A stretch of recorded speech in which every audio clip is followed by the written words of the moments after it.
গান্দা খোলের আওয়ামী লীগের এখন বর্তমান যে শুরুর ধরতে ভাই, কখনো অটোওয়ালা, কখনো রিক্সাওয়ালা, কখনো মুসিওয়ালা, কখনো আনসার বাহিনী, কখনো আবার গাঞ্জা বাহিনী। কথা কয় না, কি ধরছে সন্দেহ আছে এর কেড়ে কেবল শুরু হচ্ছে। ওই যে বললো আমার আগে আমার মামু আলোচনা করলো, কাল ভাই 8 মিনিটের একটা কল রেকর্ড ফাঁস আছে 234 বার। খালি বলছে আপা আপা আপা, আপা কুস কথা 76 বছরের তরুণী কয় আপা, বুড়ি হয়ে গেছে, বিয়ে দিলে তো 16 হবি না, শেষ আর সব কিছুই শেষ।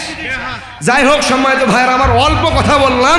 আল্লাহ পাক রব্বুল আলামিন বাংলাদেশের যে মাজারত আছে এই মাজারগুলো আমরা জিয়ারত করব, কিন্তু মাজারে গিয়ে যদি আমরা বলি আমার একটা সোল দেন, তার লাভ আছে ভাই? কথা কয় না, সোল চালাবি কার কাছে? এই জন্য আমরা কোনো ভণ্ড মাজার পূজারীদের কোনো পক্ষে নাই, আমরা আছি আলেমদের পক্ষে। কার পক্ষে কথা বলেন? আমরা আলেমদের পক্ষে আছি, সর্বদা আলেমদের পক্ষে থাকতে পারবেন তো ইনশাআল্লাহ।